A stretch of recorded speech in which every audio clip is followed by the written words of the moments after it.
They said I should be grateful, that I was lucky just to have a room, a roof, a seat at the table. But when your own son tells you you can't afford a bus ticket, you start asking different questions. What happens when the person you raised stops seeing you as a person? In the next few minutes, you'll find out what really happens when silence ends, when a mother stops apologizing, when she remembers everything she gave up and everything she still holds. This is my story, and it's not what you think. Thank you for being here. Have you ever been treated like you were lucky, just to be tolerated? Like your existence was a favor someone else was doing for you? Share your thoughts in the comments, and if you want more quiet, powerful stories like this one, subscribe. Say something under this video, even just one word. Where are you watching from, or what time is it? You can't even afford a bus ticket. He said it like it was nothing, like he was ordering coffee, like I wasn't in the next room setting the table for Thanksgiving dinner. I stood by the hallway arch, still, frozen. My hand on the wood, breath tight in my chest. We'll just keep her in the guest room through spring. Figure out the rest later. He didn't whisper, didn't lower his voice. Because people don't whisper when they think no one important is listening. The worst part? It wasn't even the words. It was how casually he threw them out. Like I was an old sweater. Too warm, too worn. I stepped back into the guest room. My guest room. In the house I helped him buy. There was a cardboard box by the dresser, in black marker. Mom's stuff. Basement, maybe. I didn't open it. I didn't need to. Funny. Years ago, I used to pack his lunch with little notes. You've got this. Proud of you. Now he was packing me away like a storage unit. I sat on the bed. The sheets smelled like lemon cleaner and distance. And then I smiled. Not bitter. Not broken. Just quiet. A memory surfaced. I was signing the papers for my first design firm. The banker told me, "You're too small to build anything that lasts." I built it anyway. So now? A bus ticket? Sweetheart. I could buy the whole station. The guest room door creaked when I closed it. Funny how I flinched, as if I needed to stay quiet in a house I'd helped pay for. I looked around. Neutral beige walls. No family photos. Not even one of me and Jason from the old apartment in Portland. Just a fake plant and an empty picture frame, still with the stock photo inside. They hadn't planned for me to stay. Not really. On the dresser, next to a scented candle I didn't recognize, was a hotel-style welcome card. Make yourself at home. I nearly laughed. I opened the closet. 2 hangers. My old gray cardigan. And the coat I bought him his first year at Stanford. Still had the tag on it. Under the bed, stacked neatly, were labeled bins.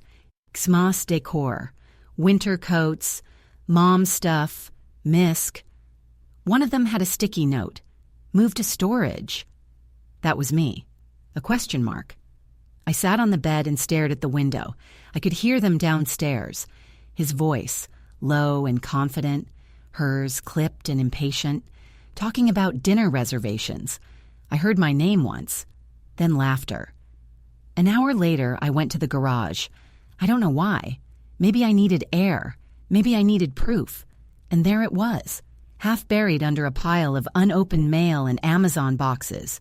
A folder, thick, labeled in his handwriting, property, transfer options. I opened it. Inside, draft contracts, valuations, notes, all about my house, my name, my trust. No signatures. Not yet, but plans. Oh, so many plans. And a post-it. Need her signature. Soften her up first. I stood there, holding that folder as the garage light buzzed above me. It was cold, but I didn't shiver. Something else moved in me instead, a kind of stillness, not fear, calculation. He thought I was weak. He thought I was grateful for leftovers and spare rooms. But I built companies.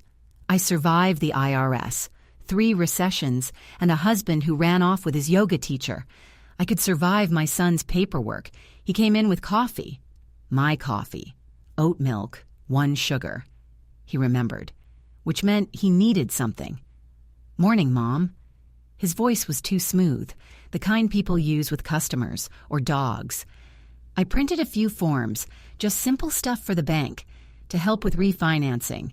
"You don't need to worry, I've got it all handled." He smiled. I nodded. "Of course. Just leave them on the counter. I'll take a look." He blinked, almost surprised, like I was supposed to argue or cry. I didn't. He left the folder by the microwave. 3 documents, typed neatly, my name at the top, but never at the center. One of them would transfer control of my trust, another, co-ownership of the house. The last, a quiet little clause that would strip me of voting power on financial matters.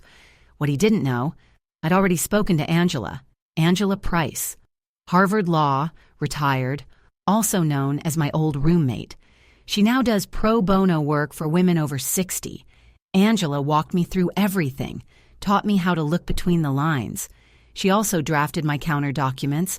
I opened a drawer, pulled out my papers, signed them, dated them, locked them in my old filing case, the one with the broken handle and the false bottom. Then I took his forms, flipped them over, wrote in Sharpie, "Nice try," and set them on his bed. That afternoon, he didn't say a word, didn't mention the folder, didn't ask if I'd signed anything, but his eyes had questions. He was wondering when exactly I had stopped being his chess piece. Good. Let him wonder. That night, I started writing again. Not poetry, not journals, just records, memories, moments, conversations, because silence only protects predators. They started treating me like wallpaper, muted, always there, never mentioned. He talked over me at dinner. She rolled her eyes when I asked about the thermostat. Even the dog had stopped wagging his tail. It was like I'd become furniture, the kind you cover when guests come over. But that's the thing about being invisible. You start seeing everything, like how she always took the phone call outside, right before dinner, or how he checked the mailbox first every morning, even on Sundays, and how the garage code changed. Again, they thought I didn't notice, thought I was slow, tired, fragile. I was none of those things. I was watching and learning. One afternoon, I opened the spice cabinet and found a receipt tucked behind the nutmeg, $4,300, payment to a consultant, with my trust's name on the memo line. 2 days later, an insurance envelope came addressed to Jason Walker, primary trustee. I opened it. It was a quote. For a long-term care facility. For me. That night, I made tea, set the table, smiled when she walked in. "I love your sweater," I said. "Oh, thanks. It's new." She didn't notice I was recording. Angela had given me a pen. Black, metal, smooth. Also, a voice recorder. Push button, no blinking light. I started carrying it everywhere. He thought he was wearing me down. What he didn't know, I wasn't crumbling. I was crystallizing. The next morning, I called my old bank in Oregon, spoke to a man named David, asked about an account I hadn't touched in 15 years. He said, "Ms. Walker, it's still active, and actually, there's been a recent login attempt from a different state." I asked for a full report. He paused, then asked, "Would you like to place a security lock?" Yes. Yes, I would. The report from the bank came in 3 days later. 38 pages, wire transfers, login histories, IP addresses I didn't recognize. But I recognized the name on one wire, J. Walker, Jr. He used my name, my account, my legacy. I sat at the kitchen table reading line by line, in my robe, with a pen in one hand and an old ceramic mug in the other, the one he made in 3rd grade that said, "Dis-moi one, Mom." He was 12 when he gave it to me. Now he was using my money to fund a real estate scheme. Angela called that afternoon. "Well?" she asked. "He's not just trying to take the house," I said quietly. "He's trying to erase me." We met in her office the next morning. She had already filed a preliminary complaint with the Financial Ethics Board. I signed the papers with a calm hand. Angela slid me another envelope. "What's this?" She smiled. "A copy of your old trust documents and the LLC we just reactivated under your maiden name." There it was, my second life, buried under 20 years of motherhood, silence, and baked casseroles. I walked out of that office with a folder full of power. Not revenge, not even justice, just power. At home, Jason didn't look up from his laptop when I walked in, but I saw his screen, a spreadsheet. He closed it too quickly. I sat down across from him, calm, level. "I made banana bread," I said. "Oh, cool." He didn't ask how I was, didn't ask where I'd been. He had no idea I'd been to war. That night, I dreamed of jet engines, not because I wanted to leave, but because I wanted to rise. I let the cardigan hang off my shoulders, moved slower around the house, asked questions I already knew the answers to. They thought I was fading. Perfect. Jason started coming home later. Mara stopped making small talk. They began locking the office door when they weren't home, like I didn't already know the password. Hint, it was his birthday, the one I gave him life on. Every morning I brewed them coffee, toast, jam, my best smile. Every afternoon I printed documents they'd never see, talked to Angela twice a day, downloaded backups to a USB stick I kept tucked in my bra. At night I sat in my guest room and wrote, not a diary, a record of everything. Words they said, choices they made, the kind of inventory that doesn't get audited until the end. One day I heard Mara on the phone. "No, she's not aware. We'll have it all in place by the end of the quarter. He just needs her to sign the secondary clause." Then laughter, then footsteps. I smiled as she walked by my door. "Oh, Mara." She froze. "Thank you for the tea yesterday. Lovely touch." She smiled, tightly, and walked on. She didn't know I'd recorded the whole call through the wall. Angela and I had begun drafting a new trust. The house, the accounts, even the art on the walls. It would all go through the LLC now. I would no longer be just a name. I'd be the owner. Again. They thought they were building a net around me, but I was pulling the threads from underneath, one by one. It started with a bracelet. Gold. Thin. Not expensive, but unfamiliar. I noticed it on Mara's wrist while she was reaching for a wine glass. It had initials engraved on the inside. Not Jason's. I didn't say anything, but my eyes sharpened. The next day, I saw her phone face up on the kitchen counter. She'd left the email app open, or maybe she wanted someone to see it. "Can't wait for Napa. He still thinks I'm in San Diego. LOL. The sender's name was saved as Jason, but not my Jason. That night, I made sure to check the trash folder.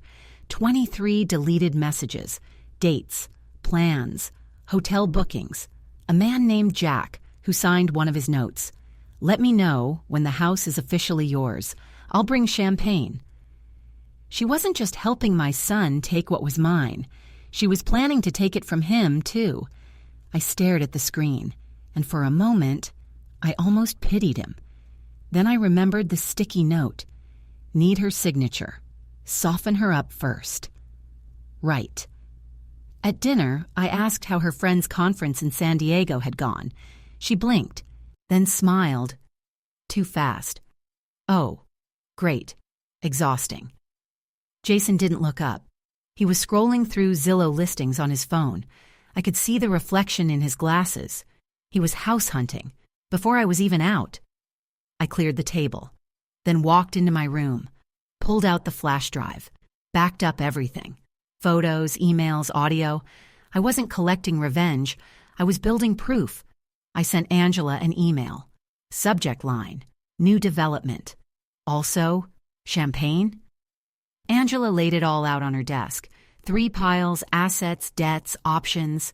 She didn't smile. She didn't need to. "I'm not asking if you want to leave," she said. "I'm asking how far you want to go." I stared at the page labeled Untouched Holdings. Old investments I barely remembered making. Dividends reinvested. Quiet growth. $1.9 million. Mostly liquid. Clean. I blinked. How is that possible? Angela sipped her coffee. Because you forgot to spend your life on yourself. There was also the house, technically in a shared trust, but with my original company still owning 51%. That company revived last week under a new name, mine. Jason didn't even know I had access to a business lawyer, let alone one who used to cross-examine SEC fraud cases for fun. I ran my finger down the third column, private asset listings, planes, light jets, Cessna citation, Mustang, 2.4 million pre-owned. Angela caught my eye. You could, she said, and if you don't want to fly it, charter it, lease it, turn it into a service, even turn a profit. I stared at the line again. Not for the money, for the metaphor. He said I couldn't afford a bus ticket. What would he say when I left him standing at the curb and flew over him? I didn't laugh, didn't cry, but something in my spine straightened, like a wing being assembled. Angela leaned back. What do you want to do next? I looked at her, and for the first time in months, my voice didn't shake. Let's build the runway. They didn't notice when I stopped cooking, or when I stopped setting the table, stopped asking how his meetings went, stopped offering to babysit the dog. I didn't leave a note. I didn't slam a door. I just stepped out of their version of me. Jason was busy drafting offers on a house in Sonoma. Mara was busy FaceTiming Jack in the laundry room. They didn't see me watching. Every day I moved one small thing out of the house. A photo, a ring, a thumb drive. I mailed them to Angela's office in padded envelopes. No return address. Just a post-it inside. Not yours. One evening I heard Jason on the phone with a banker. Yeah, once she signs off, we're golden. Give me 2 weeks. He paused. No, she won't fight it. She doesn't even open her own mail. I smiled, because that morning I'd opened his, a statement from his Shell LLC, listing my trust as collateral, fraud. Angela had already submitted it to the state. At night, I started sleeping with my suitcase under the bed. Not because I was afraid, because I was packed. And one morning, I woke up before sunrise, breathed in deep, wrote one last note, folded it, left it on the kitchen table, next to a slice of banana bread and my old mug. It said, "You were right. I'm not taking the bus." The jet was smaller than I expected, sleek, white, quiet. It didn't roar when it lifted. It whispered, like a secret only I understood. The pilot greeted me by name. He didn't ask why I was flying, didn't ask where the others were, just helped with my bag, one small carry-ons, and said, "Ms. Walker, you're all set. Cabin's yours." I stepped inside. Cream leather, polished trim, 2 rows of seats, empty, perfectly empty. I buckled in, looked out the window, and for a second, just breathed. Not relief, not even joy. Clarity. Angela had arranged everything. The flight, the holding company. The LLC would own the jet for now. A leasing service on paper. But this wasn't business. This was a message. The engine hummed to life. No countdown. No goodbye. Just forward. Somewhere below, Jason would be walking into the kitchen, seeing the note, realizing the accounts were empty, the trust revoked, the house legally frozen under audit, and the woman he underestimated already at 12,000 feet. I didn't feel smug, didn't even feel satisfied. I just felt weightless. The flight attendant offered me tea. I took it black, no sugar, and pulled out my journal. Page 1. They thought I needed saving. I just needed space to take off. I didn't mean to go viral. I wrote a short blog post, 4 paragraphs, posted it on a sleepy online forum for retired women in business. The title was simple. My son said I couldn't afford a bus ticket, so I bought a jet. I meant it as closure, a way to write it out and let it go. But the internet had other plans.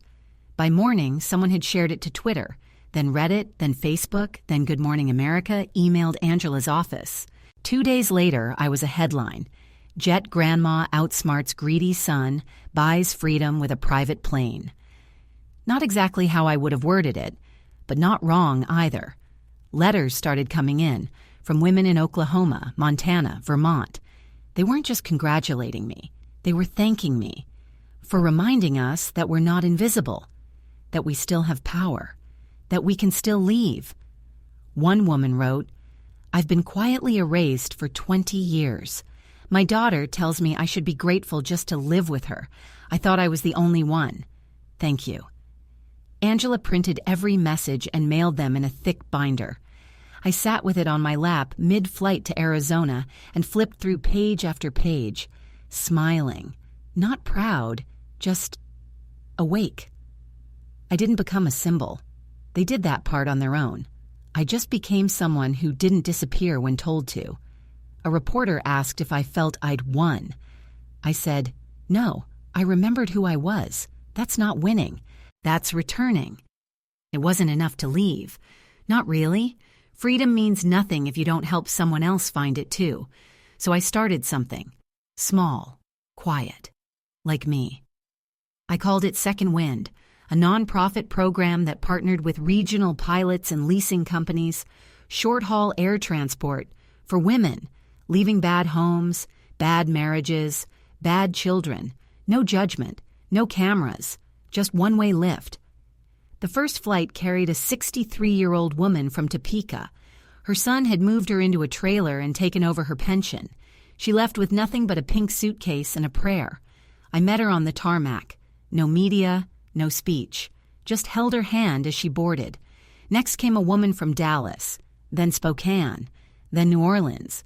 Some of them had bruises. Most of them just had stories no one ever listened to.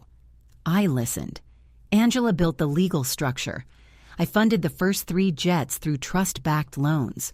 One reporter asked if I was turning it into a business. I smiled. It's not a business. It's an emergency exit. I didn't become a pilot, but I learned how to sit up front, to understand altitude, fuel, weight, and lift. One pilot said I had a knack for balance. I told him, "I spent 40 years balancing everyone else's lives. This time I'm doing it at 15,000 feet. I stopped hiding my name. Judith Walker, widow, mother, CEO, jet owner, survivor. And I stopped asking if I'd done the right thing. I knew. I invited them. Jason, Mara, no lawyers, just a printed card in the mailbox. Dinner, 6:30, Friday. Come hungry." They showed up, of course, curious, cautious. Mara wore beige. Jason wore control. I wore black. Not for drama, just because it made me feel clean. The house was borrowed, a quiet estate I leased through the LLC. Not big, but everything was mine, even the chairs they sat in. I made pasta, the way Jason used to like it when he was 10. Mara declined wine. Jason didn't say thank you. Old habits. We ate, not much talking. Then I stood, walked to the sideboard, picked up a leather folder. "I wanted to show you something," I said. I opened it, pulled out one paper at a time, a notarized copy of the new trust, the house deed transfer, dated 3 weeks before they filed their claim, the screenshots of Mara's emails to Jack, the LLC registration, the flight purchase, the fraud report, the signed affidavit from my old banker. Jason's face drained, Mara's jaw locked. "You recorded us," she said. I smiled. I remembered what it felt like not to be believed. Jason tried to speak. I raised my hand. "There's nothing to explain," I said. "I didn't bring you here for apologies." Mara squinted. "Then what?" I looked at her, then at him. "To let you see the woman you tried to erase." I pushed one last envelope across the table. Inside, 2 letters, one from my lawyer, one from me. Jason didn't open his. Mara did. Her eyes darted across the page. Her mouth tightened. I picked up my glass, sipped slowly. "The jet leaves at 7:15 tomorrow morning." Pause. "You won't be on it." Jason stood, clumsy, angry. Why would you do this to your own son? I held his gaze. I didn't. You did it to your mother. I didn't feel triumphant. There was no music, no applause, just release. Like someone had finally unclenched a fist I'd been living inside. The night after the dinner, I slept 8 hours straight. No dreams, no tension in my shoulders, just gravity letting go. At 6:30 a.m., I arrived at the hangar. The sky was still soft, that indigo just before morning turns gold. The plane was already humming, warmed, ready. So was I. I wore the scarf Jason gave me when he was little. He wouldn't remember, but I did. Even when they forget who you were, you don't have to. The pilot greeted me with a smile. Clear weather, light tailwind, smooth flight ahead. I nodded. Inside, everything was in place. Black coffee. One photo in the side pocket. Me and my mother on a picnic bench, 1974. She had never left her town, but she always told me I could. At 7:14, I looked out the window. Someone was standing by the fence, thin, still, hands in jacket pockets. My grandson. He didn't wave, didn't shout, just watched. I met his eyes. He raised one hand, barely. That was enough. At 7:15 sharp, the engines lifted. Not loud, not proud, just steady. I didn't look down. There was nothing left there I needed to see. He said I couldn't afford a bus ticket, so I bought the sky. Not for spite, not for proof, for breath, for space, for silence that finally belonged to me. I fly twice a month now, sometimes for the nonprofit, sometimes just to feel above things, to remember what it means to move without permission. At 10,000 feet, the world softens. The noise drops out, and I become weightless in ways no one expected. People still ask why I didn't take them to court, why I didn't sue, why I didn't drag it through the news, because I didn't need to burn their names. I just needed to reclaim mine. Judith Walker, 68, pilot's favorite passenger, owner of 3 jets and a growing list of women who whisper thank you when they board. I read once that planes don't actually fly. They fall forward fast enough for the air to catch them. Maybe that's all I did. Fall forward, fast enough, hard enough, long enough, until the air finally held me. You don't need wings to fly. You just need to remember you're allowed to rise. If you're still with me and this story meant something to you, subscribe. There's more to come.